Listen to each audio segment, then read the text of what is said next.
कि राहुल गांधी इन्होंने बिहार में अपनी हार मान ली है। मैं हमेशा ये कहता हूं कि जब तक राहुल गांधी जमीन पर नहीं उतरेंगे, तथ्यों को जब तक। दोस्तों नमस्कार, स्वागत है आपका मेरे इस YouTube चैनल में हम लोग में। और इससे पहले कि मैं आगे बढ़ूं, आपसे रिक्वेस्ट है कि आप मेरे इस चैनल को सब्सक्राइब कर दीजिए। आज सुबह राहुल गांधी ने इंडियन एक्सप्रेस में एक आर्टिकल लिखा जिसमें लिखा है कि हाउ टू रिग इलेक्शन। उन्होंने महाराष्ट्र में जो 2024 के में इलेक्शन हुआ था, जिसमें बुरी तरह से उनके पार्टी हारी थी। जो यूडीए महाविकास आघाड़ी के घटक थे तीन, एनसीपी शरद पवार की और खुद कांग्रेस और शिवसेना बाटा, इनको केवल 46 सीट मिली थी 288 में। और बाकी जो एनडीए था उसको 235, यानी महायुति को 235 सीटें मिली थी और शानदार जीत हुई थी। ये कांग्रेस के लिए इसलिए भी दुखदाई थी कि उन्होंने बैक टू बैक दूसरी बड़ी हार थी। हरियाणा में उनकी काफी अच्छी खासी हार हो गई थी। तो और इन दोनों स्टेट्स में उनको ये आशा थी कि वो सरकार बना पाएंगे। तो उसके कारण खोजने चाहिए थे राहुल गांधी को, वास्तव कारण खोजने चाहिए थे, लेकिन वास्तव कारण खोजने जाते तो शायद उन पर ही ब्लेम आता। तो उन्होंने ऐसा नहीं किया। इसके बजाय उन्होंने ईवीएम ईवीएम पर भी इस बार वो नहीं फैला, ब्लेम नहीं डाला, क्योंकि ईवीएम पर ब्लेम उनका फेल हो चुका था, सब जगह प्रूव हो चुका था कि ईवीएम तो ठीक है। तो उन्होंने इस पर फिर चुनाव आयोग और चुनाव की प्रक्रिया पर ही सवाल खड़े किए।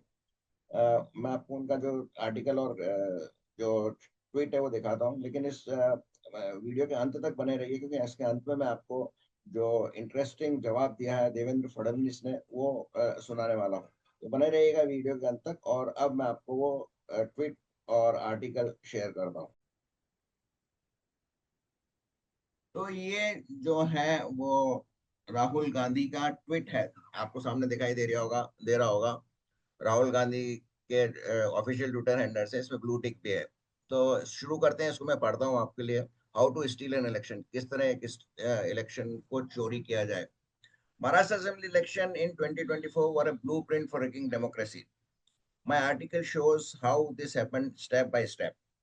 He is talking about the article which he has published in Indian Express, which follows this tweet. Step 1, rig the panel for appointment the election commission. मतलब आपको इलेक्शन कमिश्नर का जो पैनल है उसको रिग कर दीजिए। आप अपनी इच्छा की बात नहीं हुई, अपने इच्छा के अनुसार वो पैनल नहीं बना, तो आप उसको रिग्ड ही बताएंगे। चलिए आगे बढ़ते हैं। Add the fake voters to the roll. इसके बारे में उन्होंने कुछ आंकड़े दिए हैं, जो कि चुनाव आयोग ने अपने एक डॉक्यूमेंट्स में जो उसके बाद उन्होंने दिया था उसमें सब उसकी पोल खोल के रख दी है। इन्फ्लेट द वोटर टर्नआउट, मतलब आप नकली वोट करवाइए, फर्जी वोट करवाइए। टारगेट द बोगस वोटिंग, उन्होंने जो पॉइंट हुआ है, target the bogus voting exactly where BJP needs to win. मतलब इनको चुनाव के पहले ही मालूम पड़ जाता है कि फला फला कॉन्स्टिट्यूएंसी में बीजेपी हारने वाली है। और फिर हाइड द एविडेंस, तो फिर उसके बाद जो भी एविडेंस है उनको छुपा लीजिए, क्योंकि आप सरकार में है। तो अगर बीजेपी कोई दूसरे पार्टी पे अगर आरोप लगाती, अगर बीजेपी सत्ता में नहीं होती और रिगिंग के आरोप लगाती, तो वो भी यही 5 पॉइंट बोलती। तो इनमें उन्होंने कोई रिसर्च या बहुत बड़ा कमाल नहीं किया है। फिर उसके बाद वो लिखते हैं it is hard to see why BJP was so desperate in Maharashtra. कोई मतलब वाली बात नहीं है।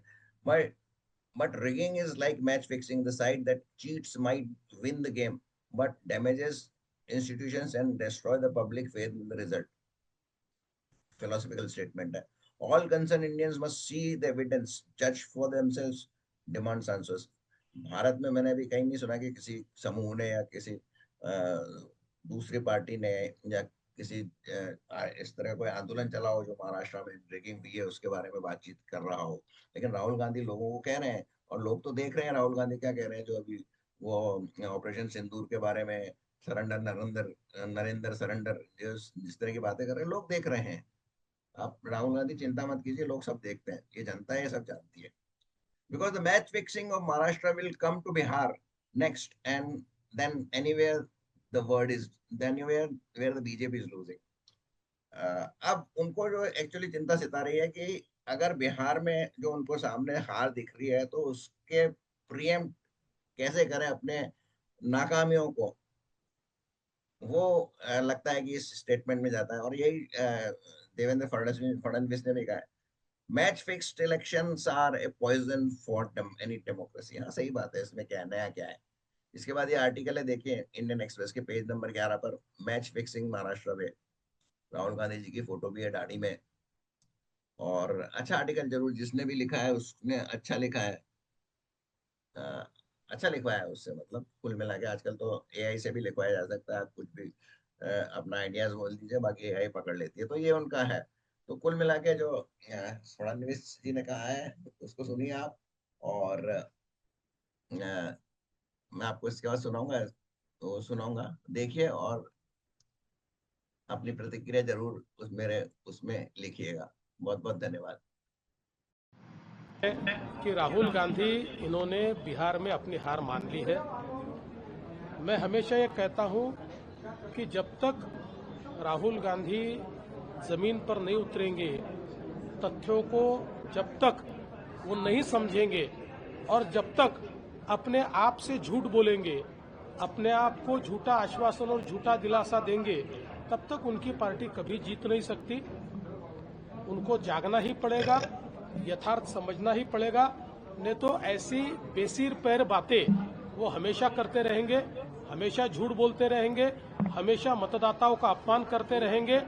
ये राहुल गांधी ने महाराष्ट्र के मतदाताओं का जो अपमान किया है, इसके लिए मैं उनका निषेध करता हूं।